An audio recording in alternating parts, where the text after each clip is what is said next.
How is life in New Zealand? Everything getting back to normal yet? Um, sort of, sort of.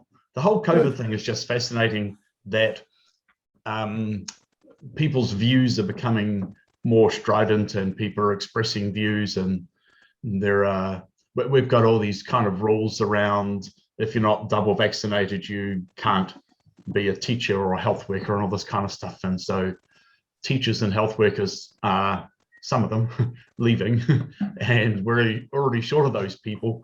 And so there's quite a lot of societal debate around that. And there's also a bit of a racial issue around it, which is quite interesting because our Indigenous people, Māori, have a very low vaccination rate and make up a disproportionate number of the people in hospital with COVID. And there's a whole lot of reasons for that. But fundamentally, I guess being a colonized race, they don't necessarily have great trust in the white government and from You the think? British system, So, and also, not all of them are necessarily in the health system or in the tax system. And so, if you're not in the health system or the tax system, you're not necessarily that keen to rock up to a vaccination point and provide your details.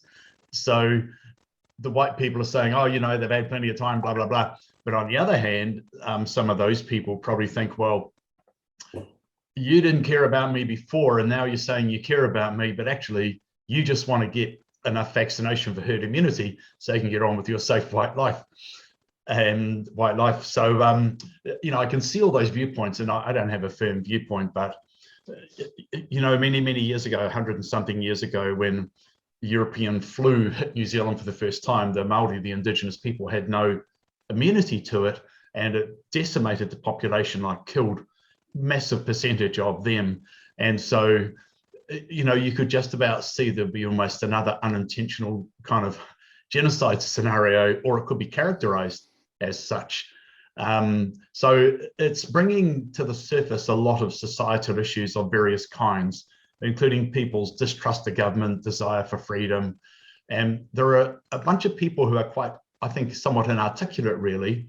It reminds me of some Trump supporters, some of the more rabid ones who, the MAGA people and all the rest of it. If you asked them to clearly articulate exactly what they wanted, they probably couldn't say. All they knew was they were pissed off with the current system and they didn't like the Clintons and, all of that kind of elite democratic sort of thing, but they couldn't necessarily tell you exactly what they didn't like, but it doesn't diminish the validity of their feelings. So we have a sort of a post-Trumpian sort of segment as well, I call it, that you can see they're pissed off, they're not happy with stuff, they don't necessarily know how to articulate it, and the lefty intellectuals, put them down. But I generally try not to have a view because we don't have all the information. We have no idea how this is going to play out. But it is fascinating to me how it's polarizing people. And I guess I wouldn't say it shows their true colors, but it certainly shows people's prejudices and fears a lot. And I liked what Gary and Jackie said on the Joshua Live podcast and the Evolution Pod Club, Jackie's one, where they talked about extreme views around COVID, but also using guns as an example, gun control, that there are some people who are worried that, guns are terrible and they're going to shoot me, blah, blah, blah, at one extreme. At the other extreme are people who've got guns and they're saying, well, they're going to take my guns away from me, I better buy more. Whereas Gary said, I'm in the middle. I don't really care either way. I don't have a strong view about guns and gun control or whatever, but clearly there are people on the bell curve at the extremes. And the same thing they identified as happening with COVID, that there are people who are deeply in fear about having the vaccine and those who are deeply in fear about not having it. And then there are some people who are in the middle. And then there are people who are the same about masks and freedoms, and in New Zealand, these vaccine mandates that you must have it if you want to do certain things, and so on and so forth. So to me, it's kind of interesting because it reveals a lot of what's really been going on, and it gives people a touch point to express their dissatisfactions or their fears. So long story short, New Zealand is at a strange place after trying an elimination strategy for COVID. Delta has made that impossible. The government is very popularity aware, and their policies will change in a jiffy, basically, depending on what the polls say, which, you could say is democratic, perhaps, I don't know, or you could say it's because they flip-flop and they're ready to not have a clue. So, take your pick as to which way it is. So, but as for the rest of it, our life here is perfect, and we live in the South Island, and currently there's no COVID here. I have a mask that I put on to, go to the supermarket, that sort of thing. And it doesn't actually affect us, apart from if you get wound up by the thoughts about it, which I don't. So to answer your question, it's spring, it's nearly summer, it's a beautiful day, it's early in the morning and it's 70 degrees, 20 Celsius. And life is perfect. And the Ascension experience has been totally mind-blowing, as was your question to Joshua the other day about momentum. It's so interesting what you're saying too. Is since you and I have been talking, and you've seen me, I think, progress, or I don't know, evolve or expand into the situation where I no longer take a passionate view of sort of any of those discussion points, but I do listen and understand. Having been back and forth between LA and New York, being in Arizona, the difference is is literally insane. Even I was down in Tucson, which is about 100 miles south of where I am right now, in Phoenix, and it is super interesting to see each region very much if it's a political, right, if it's the COVID, there is such a distinct, and you said something that really sort of resonated with me. It's about being right, and it's about feeling. So the reason, like, I know a year ago, when I had gotten into an argument with my mother, is when she attacked me for some of my beliefs. I know, and it was a political situation. And I'm like, wait a minute, I'm not a bad human being. Like, you can't say that. And I think what the governments are, across the world are missing is that attacking one political party or attacking the supporters of one political party over another, those people, everybody wants to be right at some point, right? Everybody wants to be cared for. Everyone wants to be loved, right? It's at some point, right? We're in that illusion where we think we need to get it versus give it, right? And what I'm noticing just traveling around the United States, and I'm going to be in Texas this week, and another great example of just a different, perspective, right? Where it's so important that people feel right, that they feel justified in their beliefs. And when somebody takes that away from them and says, your beliefs are wrong, your belief on COVID, your belief on vaccination, your belief on a political candidate, whatever that may be, is wrong, and you're a bad person. So if you look at, if you watch, a pro-right or a pro-left show, the pro-right shows are all liberals are morons and stupid human beings. And those are the pro-right shows. The pro-left shows are all people on the right are racist, mean, vulgar murderers. So both parties have taken, and obviously neither is true, right? As you and I both know. But when I'm traveling and I'm talking to people who are, anywhere from school teachers to nurses to police officers to general workers to entrepreneurs to business owners to executives to people cleaning the landscapers, the hardworking people. What I'm finding is that it's all about a feeling. They just want to they want to feel like they're being heard, and they want to feel like they're right, and they don't want to be told that they're mean, wrong, stupid, immoral, racist. It's like, to me, everything that we're talking about, you and I are talking about, has nothing to do with COVID, has nothing to do with vaccination, has to do with what the propaganda is on both sides and how they're attacking both sides. People are generally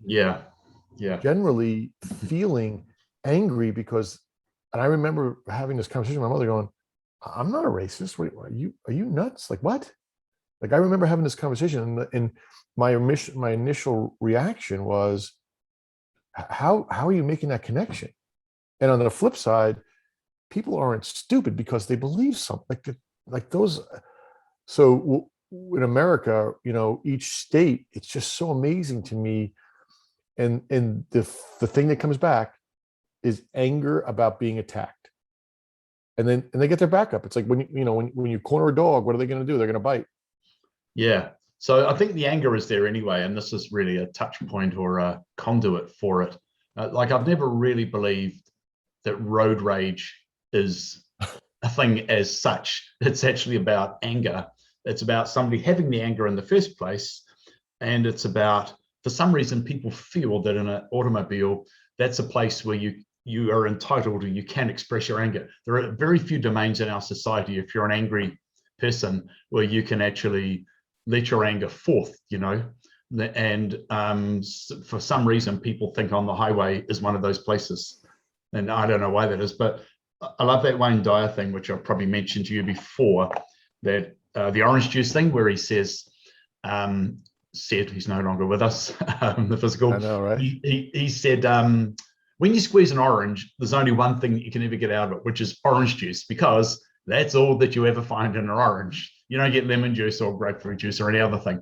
And he said the same with a person, that if there's anger in there, if there's not anger in there in the first place, it can't come out. If there's only love, then only love can come out. So to me, when I see so-called road rage, I just think orange juice, they got anger. There's nothing to do with the road. That's just where they think they've got permission. There are very few contexts that we had permission to be angry. And the same with COVID in a way, is that people are angry and they don't know why, they're dissatisfied and angry.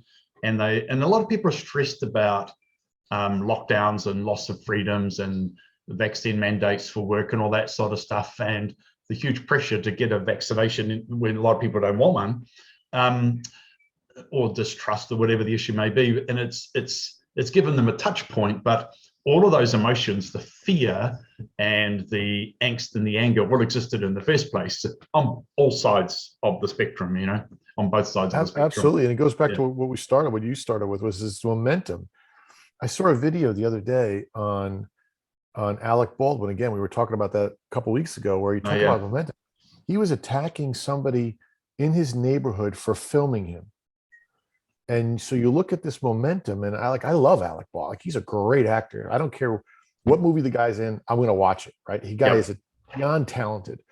But if you look back, even like for road rage or any of these situations, people take that one element, right? If they're thinking about the political situation, if they're thinking about the COVID situation, if they're thinking about their job, and they get angry, and that momentum builds. What we haven't taught people is how to build that positive momentum, how to take that momentum and just continue to build it and have fun with it, right? We're such a negative bias society, where it's so much easier to dive into the negativity. You turn on the news, right? You turn on any social media, and it's a criticism of this, it's a criticism of that, it's a shot at somebody. You're like, well, if I'm a Catholic, or I'm a Jewish person, or I'm a Protestant, and then all of a sudden there's a social media attacking one of the whatever you believe yourself to be, which is hysterical, right? That we all put these labels on each other, and then we all that momentum builds, and it doesn't stop. It just doesn't. The more I see people unhappy, the more angry I see people. You look back and it's a great example is road rage. It's never from that moment, right? It's something else that carried over. Yeah. Even the movies about road rage are the guy lost his job, right? Whatever. It starts someplace else. It finishes. It starts a long way back. Yeah. The thing about being a celebrity like Alec Baldwin and not liking people filming you around your house or your neighborhood or whatever, Joshua says at one point, you say you would like to be rich and famous, but would you really? Let's actually have a look at what that would mean. And just focusing on the famous bit, celebrity for a minute. So a lot of people might imagine they want to be famous and rich, but when you're famous, you lose so much freedom, don't you? Like, you can't just walk down the corner store at the 7-Eleven or whatever, I couldn't imagine people doing that stuff for you. And if you go out, you want to go to the beach, you want to go to the gym, you want to go, somewhere with your kids to buy some Christmas stuff or whatever. Like, the paparazzi are all over you. Fans might want to ask for your autograph. That's nice, but it's still an intrusion on your family time or your own peace. Yeah. I read somewhere one of the some actor was talking about, hey, I realize I got to pay the price if I'm going out in public. That people are going to come up to me. It's going to be, their moment. It's going to be goofy. It's going to be, that's the price you pay. And I'm like, that's a high price to pay for you to not have fun, for you not to be able to go out and enjoy your life. Yeah. Like, it's crazy, right? So that's what you're exchanging. And you talk about a transactional society, right? Which Gary talks about, Joshua talks about a lot. I will be rich and famous, but I will exchange my freedom. Yeah. And do you really want that? Yeah. One day, years ago, I was in the local convenience store in Auckland, and I saw a guy who's in some circles, very famous musician.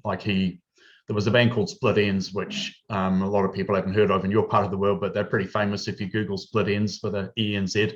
And then he was one of the founders of a band called Crowded House, a New Zealand Australian band. And he also toured briefly with Fleetwood Mac in more recent times, like the guy called Neil Finn. And he was just in the convenience store. He's wearing flip-flops and shorts and a t-shirt, right? And he was just buying some stuff because he lived nearby, and so did I. And I saw him and I thought, I've followed your music since the 1970s, and you and his brother, who, they founded this band, blah, blah, blah. And, obviously a musical hero of mine from way back. I know so many albums. And I thought, it's a Sunday morning and he's just looking like the average guy. I want to go and talk to him, but you know what? I'm not going to. I'm going to ignore him and let him have his peace in solitude. And in New Zealand, you can kind of get away with that, but you do trade a lot of freedom for those things. And the same with money, like Joshua said. Yeah, you might say you want 10 million or 100 million, but you and I know that brings a lot of responsibilities, and even just, insuring all your assets and watching your portfolio and thinking about your taxes and like stuff. And then, there's always people who want to get it off you, or so you think, lawsuits. And it's not necessarily a simple, smooth ride. And I realize now that a better approach to when I had a lot of money in the past would have been to not play that card, to actually, so that not present myself as that persona, right? So I prefer that people have zero idea whether I've got a lot of money or no money or an average amount. And I think that's really the way of the future, is that I think people make their assumptions about me, but they know nothing about me. And when you've got a lot of money, you play that game where you drop clues and hints all over the show so people know that you're the shit because you got so much money and you're so good at making it and all that stuff. So you tend to play that card and get into that whole persona ego game. I realized that's really a two-edged sword, that you get false respect, and you also it's far better that people just judge you, or not judge you, but accept you and like you for who you are, not what you have. Yeah, and that's a powerful. That's a powerful aspect, of the illusion. I know I'm still evolving and expanding through that. Where the more often I'd like to be in flip flops, and shorts, and a t-shirt versus a suit and a tie. And I love suits and ties. I love clothes. I love getting dressed up, and I also like wearing shorts and t-shirts and flip flops. And for me, having that nice suit, having that stuff. And last week when my mother had passed, got my suits, went out there, and I realized that this is not who I want to be anymore. I feel comfortable, I enjoy it, right? But I'm like, no, I'd rather just be in a pair of shorts and t-shirts, and Yeah. Well, I'm in my normal work attire, which the part you can't see is I'm wearing shorts. And I've currently got on some Adidas shoes, because they're comfortable, because I want to go for a walk, sort of thing. Talking about wearing a tie, I think the last time I wore a tie was when I tried to. Years ago, I was chairman of Alzheimer's Auckland, which was when Sandy, my wife who passed away, had dementia. I was a client of theirs, and then they're now called Dementia Auckland. So I eventually ended up on the board of that charity and then became the chairman. And so there was this big golf tournament organized by a Rotary Club, and the celebrity member of the golf club was the current Prime Minister of New Zealand, right, John Key, who I have a lot of time for. He's an impressive guy. I've met him a couple of times at events. Anyway, so I was in the hotel in Auckland because we're living over on Waiheke Island, and I'm really early in the morning, putting on my tie, but I've put on weight and I couldn't do the button up in my shirt anymore because it was so long since I worn a suit or a business shirt. And so I couldn't do that up. So I thought, the shirt fits, but I can't do the buttons over. I can't wear a tie. And I knew as the chairman, I was going to be sitting next to the prime minister at this breakfast with, hundreds of people in the room. Anyway, so I rocked up and, with my suit and my open neck shirt. And John Key, if he noticed, he couldn't have cared less, And the main thing he wanted to talk about, he was telling me what his kids were up to. Like his daughter is, I think, a fashion designer and now lives in Paris. And his kid later on became a bit of a social media star, was then a school kid, And it was just like two guys, catching up about what's been happening in their life.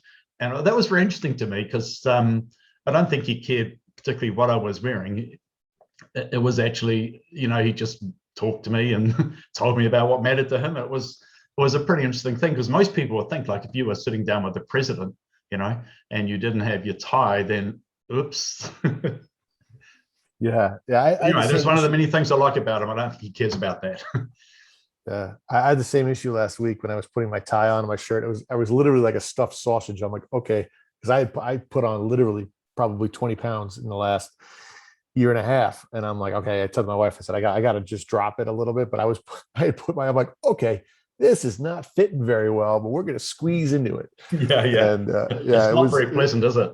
No, I know, but it was No. motivation for me to put a little bit more effort into being healthy and feeling good. And for me, I like to intermittent fast, and then I like to eat sort of a keto approach. And I feel better. For me, it's like one of those situations where. Have you been eating carbs again lately? I just broke my tradition where I would eat, maybe a little bit earlier, a little bit later during the day, and I'd have, my bag of chips or something that I wasn't supposed to, and I would maybe eat a piece of pizza that I wasn't supposed to. Not that I wasn't supposed to, but I'm a diabetic, right? So I know are you're not type 1, right? are not good for you. Yeah. So, and I love vegetables and I love, meat, like, any kind of, so keto is all about dairy and keto is basically no carbs, right? It's protein, in fact. Exactly right. So a lot of protein. I'll send you, I'm involved. I'm a partner in a business called Eat for Keeps. Yes, I remember you told me that. Yes. So I think we've now got a free intro course, and it basically talks about, it's aimed for type 2 diabetics and pre-diabetics, but the eating regime around, which is, there's no fasting and there's no denial, but it's basically about controlling blood sugar, right? Which is essentially what it's all about. Because when you get too much blood sugar, then your body's like, well, I don't need all this right now, so I'm going to put it on as body fat. Yeah. Anyway, enough about that. I'll send that to you. But yeah, that'd be great. What I realized too is that, and I'm sure you feel the same way, right? I mean, you want to be energetic, right, throughout the day. Yeah. I was just talking with Jackie, and I was emailing her, and I said, it's interesting. And I wake up, I'm just not motivated. I get up at 6 a.m., 5:30, 6 a.m., whatever I got to be doing. And, I do my Joshua stuff, which I love. I look forward to it, do my meditation. And I'm like, am I going to start working right now? And there's no motivation. So Jackie had said back, you got to do whatever feels good and never question it. And I had a conversation with Gary about 2 weeks ago on the same thing. I said, in that case, Gary, I'm going to quit my job right now and sit on the couch and just do nothing and just be. And he starts laughing. He's like, I get it. And I said to him, I just don't want to do anything. I want to delete my business email right now. I want to forget about everything I'm doing because it's boring and it pays the bills. It's not stressful. I'm not stressed about it. It's not like it's causing me to lose more hair or get more gray, but it's such an interesting, these questions about doing what feels good in my life. And I spent 30 years, you and I've talked about this, creating businesses, forcing business to be successful, literally carrying it with my hands from place to place to place and doing whatever was necessary, working, 24 hours a day, 150 hours a week, whatever it took to be successful. And I talk about inspired action now. And I said to Jackie, I just want to be, I don't even want to like do anything. And she's funny. And she was like, well, I know Rob told me you're talking to him, you're emailing me, you're taking action. You're just used to action having bigger consequences. And I thought that was interesting. And I said, I'm going to talk to Rob about this, because you and I are used to, and when it comes to running businesses, and even Gary, when I was talking to him, our actions have consequences. And I don't mean that as a negative thing. I mean, we take action to achieve something. Yeah. Yeah. Right. I mean, that is such an interesting concept to me. And to try to say, don't do that anymore. Like, send an email, have a conversation with Rob. That's taking action. Like, that's not taking action. That's just fun. Like, that's easy, right? Well, yeah, inspired action is fun. That's the thing, really. Because, I'm making that course that Ondine and Jessica suggested about making money authentically. And it's a tricky thing, because a lot of people are in exactly the position that you are in, which is, I'm doing this job because it pays the bills and I'm supporting my family, and I don't particularly like it. And am I prepared to spend the rest of my life doing it? And when you start to do the work that we've been doing, and then you realize the value and importance of fun and joy, and start experiencing more of that again, then there's a very sharp contrast between that and the work that you're doing that you don't particularly like, and that most of us kind of condition ourselves to do regardless. And it is a difficult thing to start that transition, I think, for a lot of people, especially if you have a high standard of living and nice cars and a mortgage and college for kids and all that stuff. So, and I know it sounds a bit trite and Pollyanna, but really the first place to start, I think, is to actually appreciate what you are doing and what you do have, rather than just that kind of boredom, that ennui, that energy boom drop as soon as you think about it. And I understand it, because I've been through it. And like, we do a lot of online marketing and online stuff, online brand, blah blah, websites, whatever, it's the whole lot. And we have a bunch of clients who are in all sorts of assorted businesses, right? Like, there's a guy that makes horse feed and calf feed and chicken feed, which I'm not particularly interested in feed, but he's a really good guy and I really like working with him, and I've worked with him for a long time. But, and I'm actually doing some work for a pharmaceutical company, who make drugs for cancer treatments and for multiple sclerosis, which is pretty interesting as well. But I have to make myself do that. And it's just the paycheck to actually do that. Then there's a bunch of people we're doing work with who are in the Joshua community, and we're helping them in various ways, people make online courses, develop their online brand and persona and so on. And Trace is doing a lot of work putting Gary's stuff online. And so that is, when we're doing work for others, that is by far the most interesting work, and it's really enjoyable. But then there's our own stuff, right? For example, at the other extreme is making my course about how to make money authentically, or a new approach to money. And that actually feels like play. It doesn't feel like work. And I have to remind myself when I'm doing that I'm not goofing off and, being naughty. And so my point is that my starting point was to actually really appreciate all of the clients. They trust me and they give me money to do stuff. And it's like, okay, that is really good. So my first point is, right, I'm going to really do my best for those people, because it's an exchange of energy, and they've given their part, and I've agreed to do my part, so I want to find a way to feel good about doing that. And as I've done more and more of that, I found that the clients that we attract are people we really, really like working with. I've started to say no. Like, somebody asked me for this to help them promote this machine the other day, and it's like, I have no interest in that machine.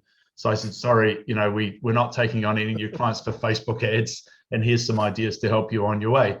And because Facebook ads are tricky anyway, with Facebook's crazy algorithm changes these days. But anyway, and I thought, yes, in the past I would have said, yes, give me the money. But now it's like, sorry, I'd really like to help you, but we just don't have any capacity for any new Facebook ads clients. And so she's like, oh, okay, that's fine. So I actually said no to something that it would have been, oh my God. And then I would have got money, and then I would have thought, oh, I have to do that. How boring. Anyway, so I know it's different when you got one single job and a big paycheck, but you can see the principle, right? And as I've actually started to apply this, and the slow speed of it is really a function of me and my energy and inspiration, then more opportunities that I never expected have been coming along. And I can see that soon enough, we'll be dealing with a few clients who are involved, for example, in the Joshua community, and we like their courses and what they're doing. And the rest of it will be our own businesses and our own online courses and stuff like that. So I can see that's happening, but it's taken me a hell of a long time to actually get there because of my resistance and fears. Yeah, that is, I think just, I think for me, this, we've heard this word, this term stuck, right? And I don't, not that I feel stuck. I'm very grateful, right, to have the job. I'm being paid to be me at this point in time. Right. I'm doing stuff that I can do with my eyes closed, which my 30 years experience have gained. Could someone else do it? Well, actually, probably not. It's not like you read this in a book. You got to know people, you got to have a network, you got to be able to, it's all about, could you Google it and figure it out? Probably. I mean, anybody can do anything, right? It, you know, it, it, my work situation, and it's not a bad situation. I like the people I work. It's all good. But my thought process and where I want to be and where I am, that's where the confusion I get, because I believe taking action has to deliver a result of something. But that's not the case in reality. So as I am evolving through what taking inspired action is, I think I question a lot. So I'm questioning, like, am I goofing off talking to you on the phone? I like it. It's fun. It's always exhilarating. And I think it has tremendous benefits across very, very many platforms. But I'm not, finishing the business plan. I'm not finishing the financial plan. I'm not finishing, which literally it's cutting and pasting you could do in your sleep. I mean, it's not rocket science, right? There's a formula, you follow the formula, you get it done. Is it easy? Yeah. Does it take thought? Yeah, but it's not like I'm not, trying to solve cancer. There's a solution to it. And so for me, I don't know if it's what I want or what I'm looking for is that connection to fully understand all of the actions I'm taking as a benefit to me versus just the actions that have a significant business or financial outcome. Does that make sense? Yeah. So there's several bits in there. So one of them is that when you receive an inspired thought and you want to take an inspired action, you still want to assess it with what you currently know, but you actually don't know how it's going to unfold. And sometimes these things unfold in a way we never expected. So taking the transactional approach to an inspired action is not is still being based in fear and control, right? So you're like taking 2 steps forward and you're taking one back as well. So you kind of have to go with it. And I know you can't just abandon ship and say no paycheck and no college and no car anymore. Like that doesn't really work.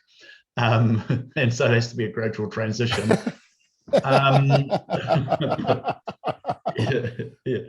Yeah. Well, you could, but you're not gonna, right? But so when you receive that inspired thought, you don't know where it's going to go. So you have to trust the process. And it's a bit like sitting here and talking. But if I was alone, if I was alone, I would say yes to that. If I was alone, I wipe it all off. Yes. I'd so say, that's start right. all over. I wouldn't care. So one of the things that I talk about in this course that I'm making is that one of the reasons you're doing the job you don't want to do is because you've got a high monthly commitment, and that's because of what? So, and exactly what you said, if I was alone, I wouldn't be doing this stuff. So why are you doing it now? So what we're saying is, am I living my life for someone else? Do I want to do that? And for how many more years do I want to do that? Like, what's the essence? There's this, I think the stuff about the parent-child stuff that's coming out of Ascension Experience, and this is kind of relating to college funds, college fees. The stuff coming out about parent-child, I think it's just mind-blowing. Because the other day, Joshua said, sort of in passing in the daily quote or whatever, that, or somewhere, that you actually have come to teach your parents and to a certain extent to be influenced by them. And that was the first time I heard them turn that around and say, well, actually, you may have more to learn from your kids than they have to learn from you, which is really not how we grew up, where you were seen and not heard and adults were always right. And I noticed a long time ago that kids these days don't respect you unless there's something worthy of respect, right? There's no innate respect just because you're older or grown up or, you know, friend of the parents or the coach or whatever. It's like, if you don't have the goods, then that, you know, they take you as they find you, and they're not awed by you because you're older. So, and so basically what Joshua is saying, that you have pre-birth agreements with your parents, right? Or your children. Your primary agreement with your children was to provide them a way into physical reality. Once they were born, or even once they were conceived, this agreement was complete. Now, leading up to this, about a month ago, it suddenly occurred to me that with my father, I had this arbitrary list of things I thought a father ought to be, and on that list, he didn't tick many or any boxes, right? And so I thought, well, because he didn't meet my expectation, therefore, you know, he was this, that, and the other. And then I thought, well, actually, I started doing these other appreciation things, and I thought, well, what did he bring into my life? And he brought in a whole lot of things into my life which were not on my list, and not, you know, if you had the 2022, you know, how to be a dad book, what dad did for me is not in that book, whoever was going to write it. But he actually did a whole lot of other stuff, which was really, really good. And then it was like, well, hold on a minute. Beyond actually my conception and possibly my birth, that was the end of it. It's like, okay, I've done my job, kid. You're on your own now. Or I got this stuff here that might interest you, but if you want that other stuff, forget it. I'm not interested in that. And that was never our agreement in the first place. So that completely, you know, people have got parent issues, like read this and suddenly it's like, oh, your issue is the expectation of what you thought the parent was there for. And you thought that, you know, you felt bad because of the things they did, but that is because that was a subsequent agreement you had. So to me, it's a complete reframe. And I would have always said we didn't get on and I didn't like him, but I don't say that anymore, just off like a few weeks ago. That's amazing. Like, you know, my mom just passed, right? Yeah, So I'm very sorry to hear that. I know she was in she a bad state transitioned, with right? them, and it was inevitable. Yeah, 100%. And yeah. you know, I didn't shed a tear. I mean, I think she's in a happy place, in a beautiful place, and having an amazing time. And I'm so grateful that she's out of pain and in a good place. There's a But when sense of release, I guess, right? there is, Yeah, right? I mean, yeah, she was literally the last 3 months was in pain every day, yeah. significant pain. That's horrible to see. Yeah, yeah, And it reminded me of like Wayne Dyer and some of these other guys that have had cancer. I think Wayne Dyer had leukemia, right? He had something. he had some sort of Uh, a cancer or something he died from. Yeah, I forget what it and was. he had said, you know, he had not gone, he wasn't taking drugs, he wasn't taking medication, he wasn't doing anything. I remember reading his last book, I think it, or his last, whatever it is, Wish Fulfilled or whatever it may be.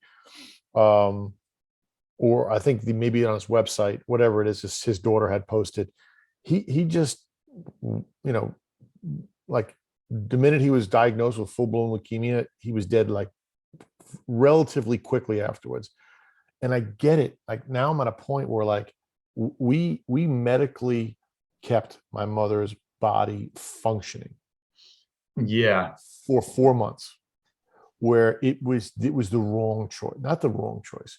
It was our selfishness, my sisters and my dad's and our family's selfishness to quote unquote put the fight on, right? And all we did was create 4 months of complete agony, physical agony for this person. And then she transitioned. When she transitioned, she could have transitioned. I mean, she was diagnosed on July 27th, and she was no longer with. She had transitioned on November 5th. I mean, it was boom. It was 3 months gone. And for me, it's like, you know, especially as a diabetic, you know, I take a medication every day, and I'm not crazy about it. People don't know. I don't go into a restaurant and say I need special food. I met people this past weekend. Well, you know, I'm a diabetic, so I can't do anything. I'm like, yeah, I am too. I go everywhere, do everything, and eat. And I eat pretty much what I want within the things that aren't going to spike my sugar levels, right? And I started to think and going, this is why I'm like, Wayne Dyer, he just leaned into it. He's like, if my physical body is ready to go right now, like, yeah, yeah. it's ready to go. And for me, it's like there's almost peace. Like I'm not really afraid, but when I think of my parents and I think of what their role was, I was very like when I went to college, I never came home. Like that was it. I came home for a few months after college, but then I was back out. So when I was going through what roles my parents played in my life and what goods, I struggled to find the positive. And they did show me a lot of, how to live a life in fear, how to live a life of, I mean, if I was going to describe my mother, it was a life of unfulfilled expectations. She Right. wanted Have you been all. doing the exercise from week one where you talk about, yeah, Yep. yeah, Yep. And I don't yeah, know if that's, and I kind of have a little guilt. Like I'm thinking like, well, I mean, they did so much good. Obviously they did so much good. But for me, all I see is the limitations they put on me, or they expressed to me, or they lived within. My father, is all about his credit rating, is paying his bills on time, doing this. You have to do this. You have to follow this government. You have to follow that rule. You can't break this rule. You have to. And I'm like, I don't follow any rules, and nor do I care to follow anybody's rules. And I'm not guilty about it. I don't look to break anybody's rules, but I'm like, I just go do what I want when I want. And I'm never trying to hurt somebody. It's always for everybody's highest good. I'm not trying to screw somebody over so that I get a benefit. And then my mom was always wanting to do everything, but she's like, oh, I can't. And so for me, as I'm looking back doing this exercise with our parents, I'm struggling to understand what my agreement with my parents were. Like just to show me, like now at 52, you need to understand, just do everything that feels good and stop worrying about yeah. anything. Well, they modeled lifestyle choices or life choices that you don't want. That's very clear. And I think the Joshua thing, that the children arrive at a much higher vibration than the parents, I think that is true. You can see it all the time, really. And essentially, like there was a woman asked, she teaches 3 to 5-year-olds. She's in boot camp, was on Joshua Live the other day. And she said, how do I teach this stuff to the children, the 3 to 5-year-olds? And Joshua's first comment was, how about this? Why don't you learn from the children? Because they know so much more than you do. And they don't have limiting beliefs yet. They also talked about how you could convey some of the concepts, for example, by making up a story, a kid's story around, with those kinds of themes. So they did give some practical answers, as to how she could actually convey the ideas. But I thought this theme is just like all over the Joshua work at the moment about children knowing so much more. So you're a very good example of that, because your parents were stuck in these have to do this and I can't do that. Whereas you arrived and you're none of those things, which may have been quite painful for them, because you instill fear in them when you behave the way you did. They find that terrifying, so no wonder you left and went to college and didn't go back, because that was probably the most relaxing thing for all parties concerned. Yeah, it was funny when my mom's last, she was in this little bit of, they call it hospital delirium. So you'd have one good day, one bad day. But she had said something to me that, and I didn't take this personally, or did I take it? But she's like, "You're the devil child. You've always have been the devil child. You You never told paid me this, it was attention." extraordinary. Right. Yeah, because you Now said that, something about you were God or the angel or something come. yeah, She yeah. said, Well, no, she you're also the said, devil. yeah, she was like, she had said, "God help me." I said, "God's not coming. God sent me." And she said, "God sent the wrong person." You are so, which is, and honestly, I took it as endearing. And I was like, you're right, because I never followed anybody. I never followed my parents' rules. My parents said, do this. I did the opposite. And I was never hurting somebody, right? They are arbitrary rules. I have a 15-year-old daughter, and I do try to learn from her. I sit, and anytime she asks me something, I know I used to, before Gary and Joshua, and I was talking to Jackie about this too. I used to say, no, you can't do this. You can't do that. I'm not doing this. Now, anything my kids ask me, sure, let's do it. Let's go. And I'm teaching my daughter how to drive, and we are having some issues with her braking. She's forgetting to brake at the appropriate time. And I started laughing. I said, this is one of those moments where I am supposed to teach them so we don't get Yes. hurt, Yes. because there is a Well, yeah, physical. it is. Yeah. Learning a method, right? Learning to Yeah, drive, learning to play a musical instrument. There are places for instruction, right? Learning right. math, that kind of stuff. And I started Yeah. laughing, about that. But I am, and like my daughter was home this weekend. I mean, you would love it. So she comes home with six girls, and I've been feeding them. I've given her the Joshua book, the Perspective, his first one, Gary's first That's book. your 18-year-old daughter. Yeah, and her friend. I sent him the emails, a lot of the emails. I haven't done the parent one, but some of the other ones, and the conversations are amazing. So we're talking. I'm like, download Coinbase. Like, we want to invest. I'm like, okay, download Coinbase. And we sat there one night. We're laughing. I'm like, what feels good? Take a look. What do you like? Oh, we like Bitcoin. Oh, okay, we'll buy $10 worth. You could do that. You could do whatever you want. So they went on their phones and they bought $10 worth. I'm like, there you go. How does that feel? Good. I'm like, okay. Now close it out. Don't worry about it. Forget about it. Is what it is. So my daughter had called me today. We're all, Dad, how is it up but we're down? And I'm like, well, it's different than stocks, right? So we were having this great conversation. I said, just take a deep breath, everybody. Like, you're not like, this is lean into, but the first thing they wanted to do was, what have I done wrong? What have I done? I'm like, you didn't do anything wrong. Take a deep breath. So trying to impress upon them the complete opposite of what my parents impressed upon me was the fear over money, right? You got to work hard, you got to struggle, and you got to hold on to it. Don't ever let anybody take it, right? And I'm telling them, be reasonable, of course, and be smart and have fun with it. Don't be, there are things you can do which would probably exacerbate a situation.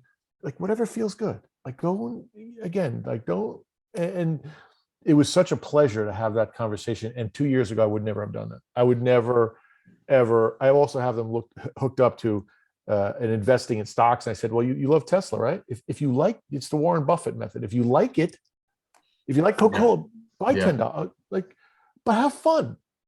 Like, that's it. Just go have fun. That to me was like one of the greatest experiences I had. And like, whatever, the girls are, it's $10 or $20. They're all in college. They're all living, week to week with whatever the parents give them and spending, right? That's a great experience and a great learning thing. Yeah. It was such a joy. I am interesting though. I am, and I've been thinking about it every day. And I've been trying to, when I meditate in the morning, is connect more with my mom and get her. I am getting some, and this is the other thing and I don't know if you feel the same way. There are thoughts that pop into my head, and I keep questioning, are those just my thoughts, or is that really, is that a communication? Is that a guidance, right? Or is it just me? Is it just what I hope she would say? Does that make sense? Yeah. So when you hear those voices in the head, when you hear those voices, it's is that inspiration? Is it my inner self? Am I making this up? Am I talking to my mother in the hereafter? And I think everybody who receives those thoughts, those thought capsules, those messages from someone who's passed, I think everyone thinks, it's just my own voice in my own head. It's not really that thing. And it's just a matter of practice and confidence. But yeah. And I suppose it depends on the state you're in, really, as to how open you are to receive that. Hey, listen, I've got to go in a second. Some other things I want to talk about maybe next time was Josh has been talking a lot lately about authenticity and living an authentic life. And I'm interested in that concept. I think I'm going to ask them exactly what that means, because I think we all have a vague notion, but we don't necessarily know precisely. And like today, they said, if you want to leverage the universal laws, you must embrace authenticity. And basically what they're saying is if you live authentically, then all the things you desire will flow effortlessly. And so it's about living authentically. And so I talked to Ondina and Jessica about what that means, and we got to a certain point that I'd like to unpack it a bit more to understand. How would I know I would too. today? Yeah, what does that look like today? I also was Yeah. interested to pick up your Joe Rogan comment in relation to your momentum question with Joshua, where they talked about you wanting to do everything in the financial sphere perfectly in case your wife, in your mind, thought less of you. I thought that was a really interesting thing that since it had come up for us the other day. And I wanted to tell you about talking to the cat who was misbehaving very badly. This cat we're looking after, who's 14, and she was misbehaving really badly. And then I took Jessica's idea of this animal whisperer who talked to the panther called Diablo, famous story. And I thought, I have nothing to lose. I'm going to talk to this cat. I might be crazy, but I did. And the cat is completely different. It's unbelievable. Anyway, That's awesome. So that's that. We can do that Thursday, right? Yeah, 3 points. Yeah. I love the idea of the authentic life. I mean, I love that. And I Yeah, would I've love got to. I've got some notes here, and we'll talk in a few days. Yeah, Great. Thanks, Rob. Thanks for your time. great to see you. Good to see you, my friend. Thanks. Bye.